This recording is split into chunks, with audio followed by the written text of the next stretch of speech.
एक बार जोरदार जय घोष करिए। भारत माता की जय जवान। આજે આમ આદમી પાર્ટી દ્વારા આયોજિત આ સંમેલનમાં દૂર દૂરથી અલગ અલગ જિલ્લાઓમાંથી, તાલુકાઓમાંથી, ગામડામાંથી ખૂબ ઉત્સાહ સાથે પધારેલા આપ સૌ આગેવાનો, ગામજનો, યુવા દોસ્તો, વડીલો, માતાઓ, બહેનો, આમ આદમી પાર્ટીના સૌ કાર્યકર્તાશ્રીઓ, મંચ ઉપર બેઠેલા અમારા સૌ આગેવાનશ્રીઓ, આપ તમામનું હું હૃદયપૂર્વક ખૂબ ખૂબ સ્વાગત કરું છું અને બધાનો આભાર વ્યક્ત કરું છું। દોસ્તો, આજની આ સભા અમદાવાદના નિકોલ ખાતે આયોજન કરવામાં આવી હતી, પણ પછી ભાજપને તકલીફ પડી કે નિકોલમાં આમ આદમી પાર્ટીની સભા થાય તો ખેલ ખુલ્લો પડી જાય, લોકો જાણી જાય, જાગૃત થઈ જાય, અને એટલે સરકારી તંત્રનો દુરુપયોગ કરી, પોલીસનો દુરુપયોગ, બીજા વિભાગનો દુરુપયોગ કરી સભા બંધ રખાવવાની કોશિશ કરી। અને અમારા આમ આદમી પાર્ટીના જ્વેલબેન, કુલદીપસિંહ, અન્ય જીતુભાઈ, બધા અનેક આગેવાનોએ ખૂબ મહેનત કરી, આખી રાત જાગ્યા। હું પોતે ગઈકાલે રાત્રે 3 વાગ્યા સુધી જાગતો હતો।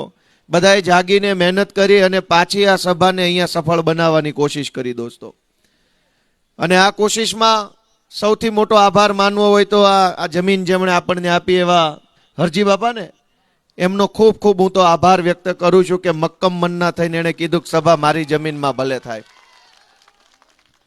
દોસ્તો, આમ આદમી પાર્ટી દ્વારા જ્યાં સભા રાખવામાં આવે ઈ જગ્યાના માલિકને તરત જ પોલીસ સ્ટેશનમાંથી કે મામલતદાર ઓફિસમાંથી કે ભાજપની ઓફિસમાંથી ફોન કરવામાં આવે કે ભાઈ તમે કેમ જગ્યા આપી। દોસ્તો, આમ આદમી પાર્ટીની સભા કદાચ થઈ જાય, 4 આગેવાનો પોતાની વાત રજૂ કરી જાય તો એમાં ગુજરાતમાં તકલીફ શું પડી જાય છે? આ થઈ સભા, હું બોલીશ, કેજરીવાલ સાહેબ કહેશે, ઈશુદાનભાઈ 4 વાતો આપણને રજૂ કરશે, એમાં તકલીફ શું પડે છે? શા માટે ના પાડવી પડે છે? દારૂ વેચનારાને તો કોઈ ફોન કરીને પૂછતો નથી કોની જગ્યામાં દારૂ વેચે છો। અવાજ વધારો ને ભાઈ, કેમ આમ કરો છો? એની ઉપર વધારો। દારૂ વેચનારાને તો કોઈ પૂછતું નથી ભાઈ કે કઈ જગ્યામાં બેસીને દારૂ વેચે છો, કોને પૂછીને વેચે છો। બેફામ દારૂ વેચાય છે, ડ્રગ્સ વેચાય છે, જમીન માફિયાઓ ગમે એની જમીન ઉપર કબજા કરી લે છે અને તોડ કરી જાય છે, તો કોઈ પૂછવા વાળું ગુજરાતમાં નથી। આમ આદમી પાર્ટીની સભા કરવી હોય તો પૂછે છે કે આને જમીન શું કામ આપી, જગ્યા શું કામ આપી? મિત્રો, તમે વિચારો કે આટલી તાનાશાહી શા માટે કરવામાં આવે છે? 30 વર્ષ થઈ ગયા ગુજરાતમાં ભાજપની સરકાર છે, અને આ 30 વર્ષની અંદર ખરેખર જનતા માટે કંઈ સારું કામ કર્યું હોત, લોકોના જીવનની અંદર સુવિધા અને સરળતા વધે એવું કામ કર્યું હોત તો અમારી સભા બંધ કરાવવાની કોશિશ ન કરવી પડે, પબ્લિક આવે જ નહીં ને એમનામ અમારી સભા બંધ રહેત, લોકો જ ના આવે। લોકો કેમ આવે છે એ વાતની ચિંતા ગાંધીનગરમાં બેઠેલા ભાજપના લોકોએ કરવી જોઈએ કે જનતા આવે છે શું કામ? અમે તો કોઈ સરકારી બસોય મૂકી નથી કે તલાટીઓને કઈ હુકમય કર્યા નથી ગામ દીઠ 100 લોકોને ભરીને લઈ આવજો। છતાંય જો જનતા આવે છે તો એનું એકમાત્ર કારણ છે કે જનતા દુખી છે, જનતા પીડાય છે, જનતાને ઘણી તકલીફ પડી રહી છે, માટે એક આશા અને વિશ્વાસ સાથે આમ આદમી પાર્ટીની સભામાં આવે છે। જનતા જ નહીં આવે તો અમારી સભા કેવી રીતે થશે? તો સભા બંધ કરાવવાની કોશિશ કરવાના બદલે જનતાના જીવનમાંથી તકલીફ ઓછી થાય એવી કોશિશ જો ગાંધીનગર વાળા કરે તો માત્ર સભા નહીં, આખી આમ આદમી પાર્ટી બંધ થઈ જાય એમ છે। જનતાને કોઈ દુઃખ જ નહીં હોય તો આ પાર્ટીની શું જરૂર છે? ગામડાના ખેડૂતને કોઈ તકલીફ ન હોય, પશુપાલકોનું જીવન સરસ ચાલતું હોય, વેપારી ખુશખુશાલ થઈને વેપાર કરતા હોય, મજૂર માણસને સન્માનપૂર્વક જીવવાનો અધિકાર મળી રહેતો હોય, તો પછી અમારી આ પાર્ટીની ગુજરાતમાં જરૂર જ ન પડે, સભા ક્યાં, પાર્ટી જ નહીં હોય। દોસ્તો, આપણે બધાએ વિચારવું પડશે કે શા માટે આવી તાનાશાહી ગુજરાતમાં થઈ રહી છે। અંગ્રેજો જ્યારે આ દેશમાંથી ગયા, 200 વર્ષ સુધી લડાઈ આલી, ગાંધીજી, સરદાર પટેલ, જવાહરલાલ નહેરુ એવા કેટલાય મહાપુરુષોએ અંગ્રેજો સામે બાંધવામાં આખી જિંદગી ખર્ચી નાખી. અને એક સમય એવો આવ્યો કે અંગ્રેજોએ આ દેશમાંથી જવું પડ્યું. જાતા જાતા અંગ્રેજો એવું કહેતા ગયા હતા કે તમે જીદ કરી આટલું બધું લાંબી લડાઈ લડ્યા અને આ સમયનું એવું ચક્ર છે કે હવે તમારા કારણે અમારે જવું પડે છે, પણ તમારા દેશમાં લોકશાહી આવશે ને તો અમારી જેવી સરકાર નહીં આવે, ગુંડા, લુખ્ખા અને લફંગાઓ નેતા બનીને ફરશે. આ તમે ખોટું કરી રહ્યા છો. આવું અંગ્રેજોએ કીધું. ગાંધીજી, સરદાર પટેલે એ બધા એવું કીધું કે ભાઈ અમે બેઠા છીએ, ક્યાંથી ગુંડા લુખા આવવાના છે? શું વાત કરો, જાઓ નીકળો, હાલો, અમારા બાપનો દેશ છે. અંગ્રેજોના શબ્દો દોસ્તો હાચા ન પડે ને એ જોવાની જવાબદારી દેશમાં જન્મતી દરેક નવી પેઢીની છે. દરેક પેઢીની જવાબદારી છે કે અંગ્રેજોના શબ્દો હાચા ન પડવા જોઈએ. એ આજથી 75 વર્ષ પહેલા કહીને ગયા કે અમે આઝાદ કરીને જાશું તો ગુંડાઓના, લફંગાઓના હાથમાં સરકાર આવી જશે, પછી તમે શું કરશો? ક્યાંક ને ક્યાંક અંગ્રેજોના શબ્દો હાચા પડતા હોય એવું લાગે છે કે નથી લાગતું? કયો છે, લાગે છે કે નથી લાગતું? દોસ્તો, અંગ્રેજોના શબ્દો હાચા પડે એ ભારત દેશમાં પોહાય કે ન પોહાય? એ વાત આપણને મંજૂર છે કે નહીં?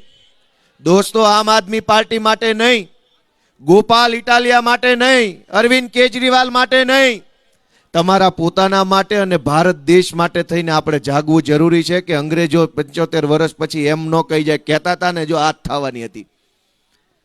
આજ કેવા કેવા માણસોના હાથમાં સરકાર આવી ગઈ, જેને સામાન્ય માણસના જીવનની અંદર કેટલી સમસ્યા છે એની કોઈ ચિંતા સરકારમાં બેઠેલા માણસને નથી. વિસાવદર વિધાનસભાના ખેડૂતોએ મને ધારાસભ્ય બનાવ્યો. હું ગાંધીનગર ગયો, વિધાનસભાના સત્રમાં બેઠો. અનેક નેતાઓને, અધિકારીઓને જોયા પછી ખબર પડી કે ગુજરાતમાં સરકાર જેવું કાંઈ છે નહીં, બધું સર્કસ જ હાલે છે, ચારો તરફ સર્કસ છે. કોઈ નેતાનું કશું જ કાંઈ ઉપજતું નથી. વડોદરાના ભાજપના 5 ધારાસભ્યોએ મુખ્યમંત્રી સાહેબને પત્ર લખ્યો કે અમારું મામલતદાર માનતો નથી. 5 ધારાસભ્યો ભાજપના એ પત્ર લખ્યો કે અમારું કોઈ કાંઈ માનતું નથી, અમારું કાંઈ ઉપજતું નથી. આવો લેટર મુખ્યમંત્રીને લખ્યો. મુખ્યમંત્રી સાહેબની હાલત હું જાણું છું, કેમ કે મારે એમને ઘણી વખત મળવાનું થયું. ઈ પોતે આવું કંઈક લખવા માંગે છે, પણ ઈ કોને લખે? ઈ ઈચ્છે છે કે મારે લખવું છે. આ તો ધારાસભ્ય હતા તો મુખ્યમંત્રી સાહેબને લખ્યું. મુખ્યમંત્રી કોને જઈને કહે છે કે અમારું કાંઈ ઉપજતું નથી, બધું અધિકારીશાહી છે. મિત્રો, આજે ગુજરાતની પરિસ્થિતિ એવી છે કે સામાન્યમાં સામાન્ય સરકારી કામ કરાવવું હોય તો માણસને એક આખો ભાવ વયો જાય એટલું અઘરું છે. ખાલી આધાર કાર્ડમાં નામ સુધારવું હોય કે રેશન કાર્ડમાંથી, કૂપનમાંથી નામ કઢાવવું હોય, ગુજરાતમાં અને અમદાવાદની આ ધરતી ઉપર ખૂબ ખૂબ સ્વાગત કરીએ છીએ.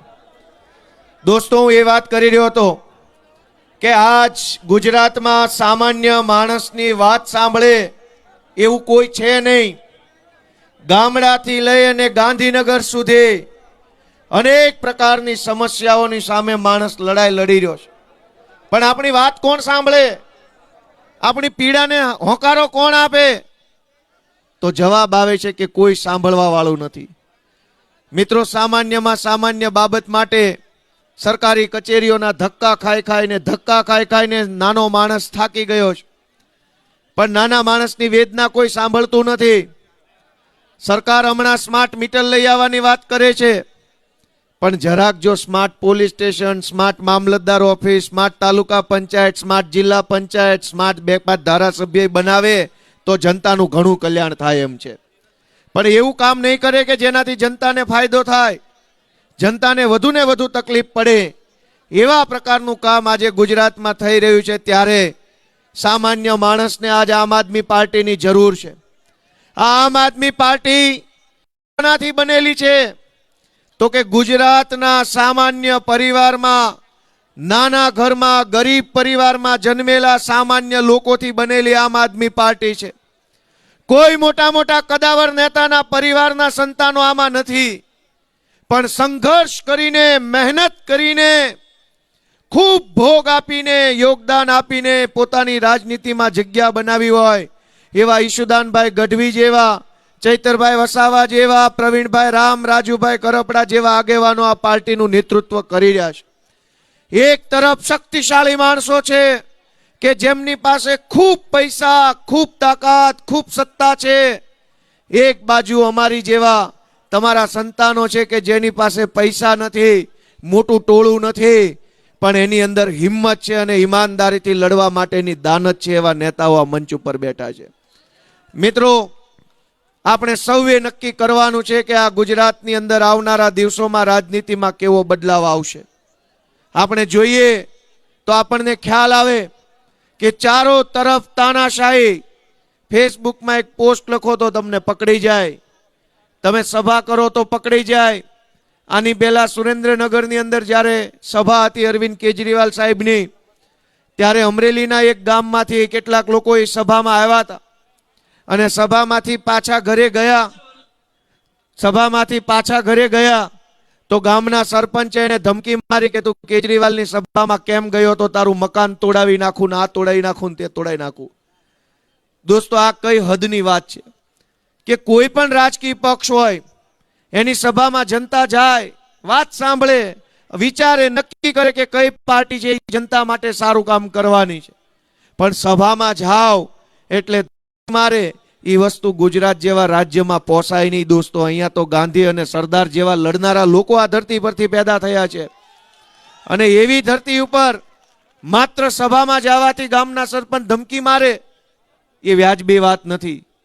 દોસ્તો, આપણે બધાએ વિચારવાનું છે કે 30 વર્ષ થઈ ગયા ભાજપના બટન દબાવતા 30 વર્ષ પછી આજ આપણા બાળકો માટે શું વ્યવસ્થા છે. શાળાની હાલત જુઓ, દવાખાનાની હાલત જુઓ, રોડ રસ્તાની હાલત જુઓ. સરકાર ધારે તો બધુંય કરી શકે એમ છે.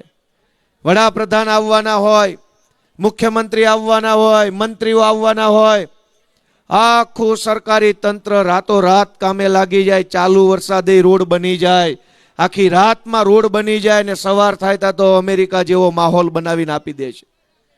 તો સામાન્ય જનતા માટે આટલી ઝડપથી કામ કેમ ન થાય?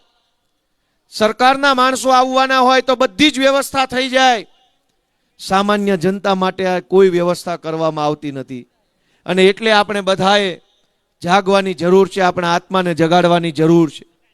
ગુજરાતને બરબાદીથી બચાવી લેવા માટે થઈ આપણે બધાએ મતદાનમાં જાગૃતિ લાવવી પડશે. વિસાવદરના અમારા ખેડૂતોએ ગુજરાતભરનો આત્મા જગાડવાનું કામ કર્યું છે.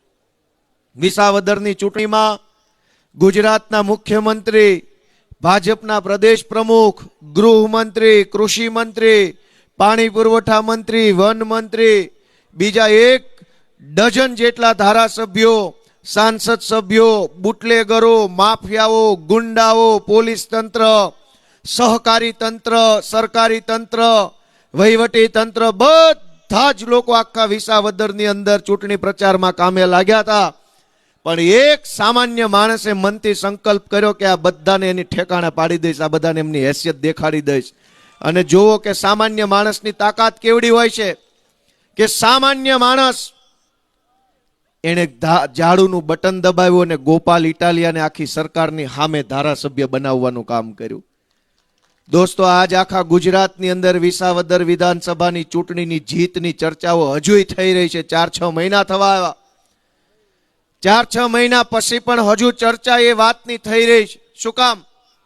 ગોપાલભાઈ ધારાસભ્ય બની ગયા એ વાતની ચર્ચા નથી, પણ ઇતિહાસ સાક્ષી છે કે જ્યારે કદાવર માણસોની વચ્ચે લડાઈ થાય અને એમાં સામાન્ય માણસ કદાવર માણસોની સામે જીતી જાય તો સદીઓ સુધી દેશ એને યાદ રાખતો હોય છે. એનો દાખલો રામાયણમાં છે.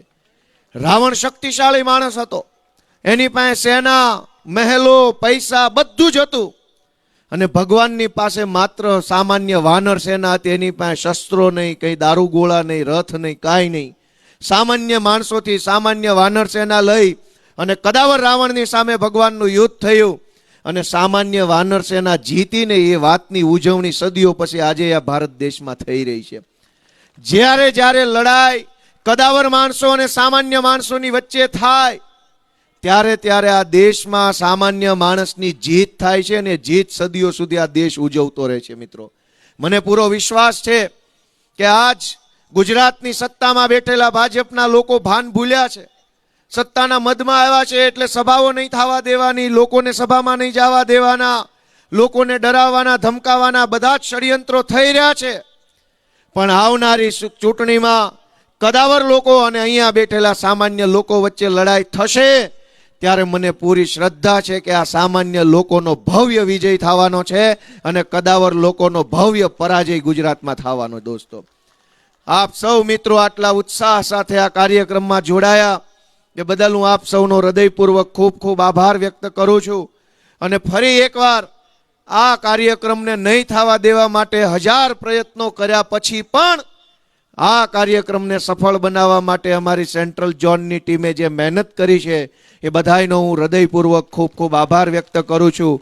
અને ફરીવાર કાર્યકર્તા સંમેલનમાં તમારો મારો જુસ્સો પૂરો પાડવા માટે આપણા રાષ્ટ્રીય કન્વીનર અને ભાજપના દિલ્હીના નેતાઓની ઊંઘ હરામ કરનાર એવા માનનીય અરવિંદ કેજરીવાલજી આપણી વચ્ચે ઉપસ્થિત છે. એકવાર તાળીઓનો ગડગડાટ થઈ જાય સાહેબ.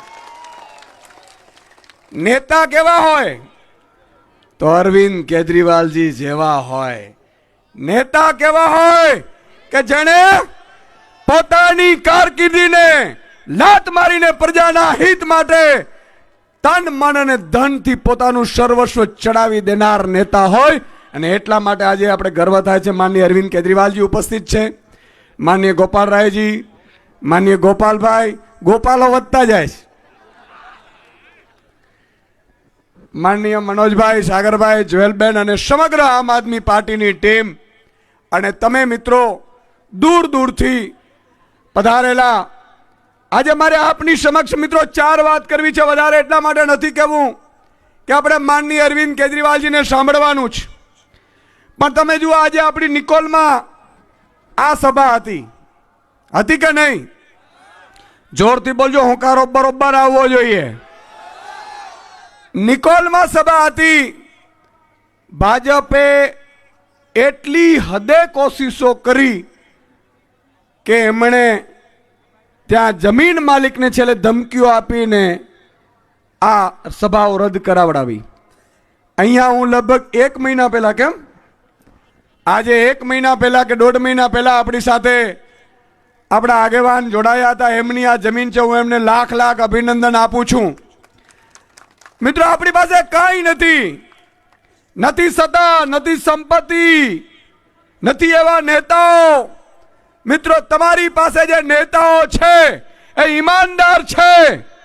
ભલે સંપત્તિવાન નથી પણ એ લડી શકે. મોટા મોટા 30 માળખા જેના સમજતા હોય એની સામે મોરે મોરો દેવા વાળા તમારી પાસે નેતા છે સાહેબ. આપણે લોકોથી ફાટી નથી પડતા. આજે આપણે બતાવી દીધું કે એક જગ્યાએ તમે સભા નહીં કરવા દો તો અમે બીજી જગ્યાએ કરીશું. હમણાં મને દુર્ગેશભાઈ કહેતા હતા કે સુદાનભાઈ આ 4થી જગ્યા છે જે આપણે પસંદ કરી છે. 4 જગ્યા, ત્રીજી 3 કેન્સલ થઈ. ચિંતા કરવાની જરૂર નથી. હું રસ્તામાં હોઉં ને એટલે લખી લઉં છું. 2027માં સરકાર બનતાની સાથે વ્યાજ સાથે વસૂલાત ન કરીએ ને તો તમારી ઉપસ્થિતિમાં કહું છું ફટ છે અમે રાજનીતિમાં આવ્યા સાહેબ. તમે એમ સમજો છો સત્તા કોઈ દિવસ કાયમી નથી રહી. આવી જ સત્તાનો અહંકાર રાવણને આવ્યો હતો, આવી જ સત્તાનો અહંકાર કંસને આવ્યો હતો. એ કંસ અને રાવણની ઓલાદોને કહેવા માંગુ છું કે માપમાં રહેજો. જે દિવસે અમારા હાથમાં આ જનતાએ સત્તા આપીને જનતાએ સુકાન સંભાળ્યું ને, અમે તો આજે અમારા ઢીંઢા મજબૂત છે, વાહા મજબૂત છે. આજે રાજુ કરપડા, પ્રવીણ રામ 3 મહિનાથી વધુ જેલમાં રહી જગ્યા છે, પણ તમારી એકની તાકાત નથી 10 દિવસ તમે જેલમાં ગુજારી શકો સાહેબ. એટલે વાર એટલું જ કરજો જેટલું ખમી હગો. બાકી અમે કોઈનો ઉધાર રાખતા નથી ભાઈ. હિસાબ બરોબર નું કરીશું. બરોબર છે કે નહીં? પણ મિત્રો, આ બધી વસ્તુમાં સત્તા તમારી હાથમાં છે. આજે હું તમને જે કહેવા આવ્યો છું એ કહેવા આવ્યો છું. વિનંતી કરવા આવ્યો છું કે શું કાયમી આપણે આજ કરવું જ? ભાજપ વડા આવે, આપણા નેતા ઉપર લાઠીઓ વરસાવે, પ્રજા ઉપર લાઠીઓ વરસાવે, આપણા નેતાઓને સભા ન કરવા દે, ફરીથી આપણે બિલાડીના બચ્ચાને જેમ ઉપાડીને બિલાડી બીજે લઈ જાય એમ આપણે પણ ફરતા રહેવું જ ભાઈ કે હવે સત્તા લાવી છે? જોરથી બોલો, ફરતા લેવું ને સત્તા લાવી છે? તો મિત્રો તમારા હાથમાં છે. આ ક્ષેત્રીય બૂથ કાર્યકર્તા છે અને એમાં મારો એક સાવજ જેવો એક બૂથ ઉપર એક કાર્યકર્તા આજે આવ્યો છે. અને હું કહું છું ને કે હું ટાઈગર અભી જિંદા હે, તો એમને એમ નથી કહેતો, તમારા બળ ઉપર કહું છું, તમારી શક્તિ ઉપર કહું છું સાહેબ. મને પૂરો વિશ્વાસ છે કે તમે ક્યારેય મને નબળો નહીં પડવા દો, ક્યારે અરવિંદજીને નબળા નહીં પડવા દો. મને એટલી ખબર છે અમે વેચાઈશું નહીં અને તમે ઢીલા ન પડતા. આ બે વાતે આપણે સમજોતા કરવાની જરૂર છે. આજે તમે વિચાર કરો, આજે હાલત કેવી થઈ ગઈ છે મિત્રો, આપણી કેવી હાલત થઈ ગઈ છે. આજે હું જોઉં છું મહિલાઓ એટલી પરેશાન છે, માતા બેન દીકરીઓ અહીંયા આવી હશે. મિત્રો ભાજપનો 30 વર્ષનું શાસન થયું, પણ માનનીય અરવિંદ કેજરીવાલજી મને કહેતા હતા, મને કહે સુદાન મેરા એક સપના હૈ. એટલે મેં કીધું સાહેબ શું સપનું છે તમારું? મને કે 2 કરોડ ને 32 લાખ મહિલાઓ ગુજરાતમાં છે. એ 2 કરોડ ને 32 લાખ મહિલાઓ જે દિવસે સત્તા આવે અને મારી માતા બેન દીકરી મહિનાની 1 થી 5 તારીખ થાય અને એના મોબાઈલમાં મેસેજ આવે, ટુઈ ટુઈ ટુઈ મેસેજ આવે, અને એમાં મહિને ફિક્સ કરેલી એક એમાઉન્ટ મારી માતા બેન દીકરીના ખાતામાં પડે, એવું આ સપનું લઈને માનનીય અરવિંદ કેજરીવાલજી આવ્યા છે. બોલો આ કરવું જોઈએ કે ના કરવું જોઈએ? મિત્રો આપણે ભાજપ જેવા ફેંકુડે નથી.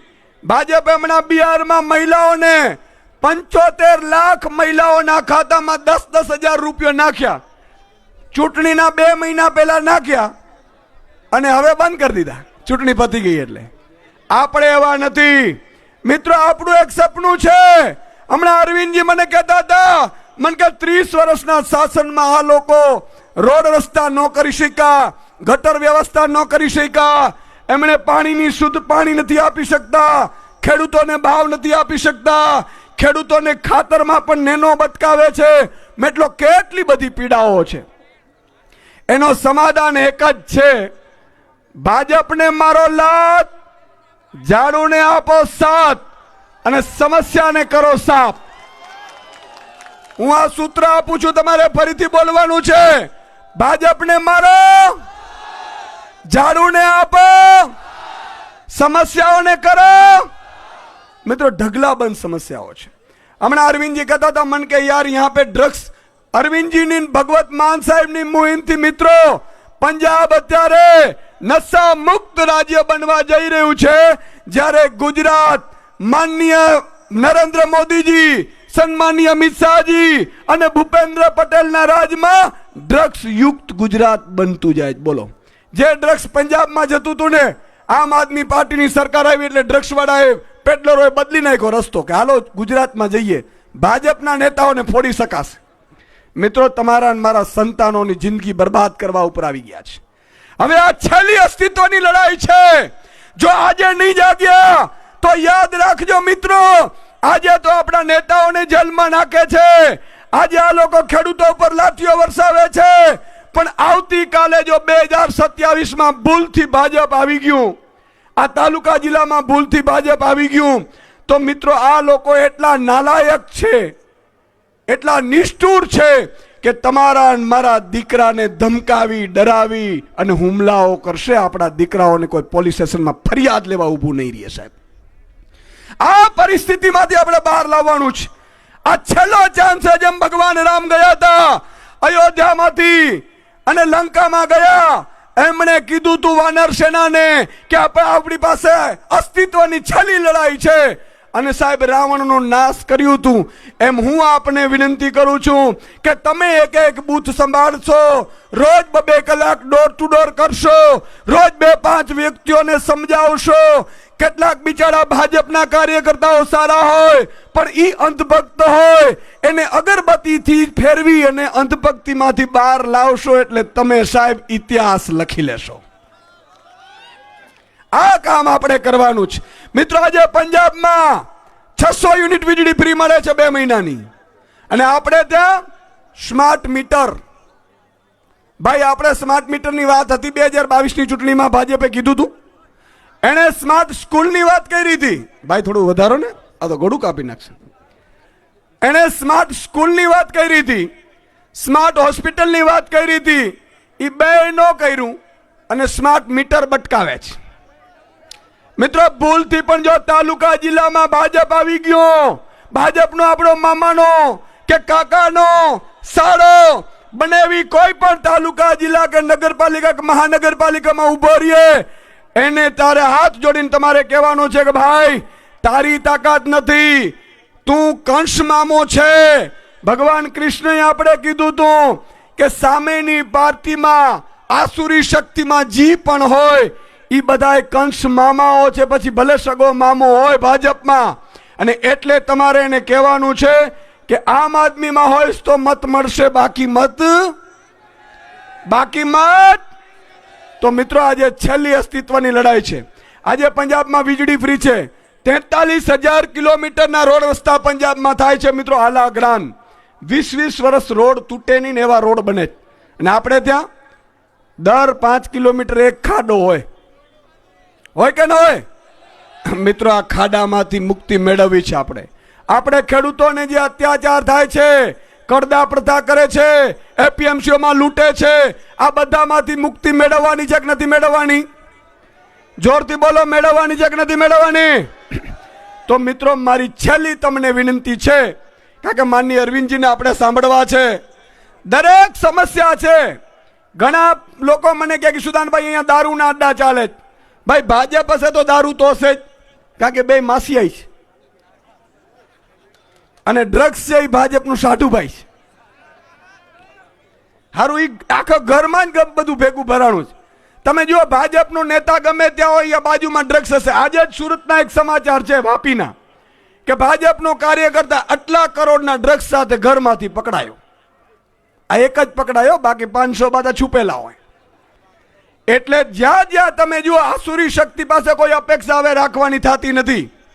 અને એટલા માટે જો તમે બૂથ સંભાળશો, તમે જો બૂથમાં મજબૂત થશો, તમે મિત્રો લોભ લાલચમાં નહીં આવો, તો યાદ રાખજો મહાત્મા ગાંધી, સરદાર વલ્લભભાઈ પટેલ 100 વર્ષ પહેલા જે મહેનત કરતા હતા, પણ અસલી આઝાદી મળી નથી. આ દેશી અંગ્રેજોએ કબજો કરી લીધો છે. તમે મને એક વચન આપો કે આ વખતે તમે બૂથમાં મજબૂત રહીને, મજબૂતાઈથી બૂથમાં કોઈ પણ લોભ લાલચ વગર તમારો બૂથ મજબૂત કરીને વિજેતા બનાવડાવશો. બોલો, બનાવડાવશો કે નહીં? હાથ ઊંચો કરીને મને વચન કરો એટલે ખબર પડે. બનાવડાવશો? પાકું? અલા મારી આબરૂનો સવાલ છે. પછી હા, વિસાવદરમાં મેં પ્રચારમાં હતા ને, તો હું મીટિંગ લઈને બેઠો તો તાલુકા વાળાની. તો એક તાલુકા પ્રમુખ કે સાહેબ અહીંયા ચિંતા કરવાની જરૂર નથી, બધું પેક છે. મને કે પેક છે? મેં કીધું હું વાત કરે? મને કે ચિંતા જ નહીં ને. અને અડધો કલાક પછી મારો બેટો વિડીયો બનાવતો હતો આપણી સામે. આવું ન થાય હો ભાઈ. અમે અત્યારે મોત જીવ સટોસટની બાજી લગાડે છે. તમે જો અહીંયા બધા નેતા છે કેવા છે? બધા હારા છે કે નથી? અહીંયા બધા નેતાઓ છે ભાઈ. કોઈએ બેંક લૂંટી છે, કોઈ બુટલેગર છે, કોઈએ ખેડૂતોના કરદા કર્યા છે. તો આવા મળે ક્યાંથી? મિત્રો માનનીય અરવિંદ કેજરીવાલજીની એક વાત કહું જેના ઉપર હું ફિદા છું. જ્યારે એમણે ઇન્કમટેક્સ કમિશનર હતા ત્યારે મિત્રો ધારો તો 1.5 રૂપિયો આવી શકત, પણ એ કરપ્શન તો નહોતા થવા દેતા. પણ સાંજે 6 વાગે માનનીય અરવિંદ કેજરીવાલજી નોકરીમાંથી છૂટા થાય અને ગરીબની ઝૂંપડીમાં જઈને બાળકોને ભણાવતા હતા. આવા નેતાઓ સાહેબ યુગો પછી આપણે મળતા હોય છે. આવા નેતાઓનું નેતૃત્વ આપણે મળ્યું છે. અને એટલે જ તમે જુઓ જમ્મુ કાશ્મીર થી કેરેલા સુધી બધા લોકો એમ કે છે કે આપ આવે આપ આવે આપ આવે, છે કે નહીં? ભાજપ જાય છે. છેલ્લી એક વાત કહીને મારી વાત પૂરી કરું છું. કોઈએ ચિંતા કરવાની જરૂર નથી, તમે ખાલી બૂથ સંભાળો, બાકી અમે બેઠા છીએ, મોરે મોરો કરી દેવું. કોંગ્રેસનું સૂરજ ડૂબી ગયું છે, ભાજપનું અસ્ત તરફ છે, અને આમ આદમી પાર્ટીનો સૂરજ ગુજરાતમાં ઉગી ચૂક્યું છે સાહેબ. બોલો ભારત માતા!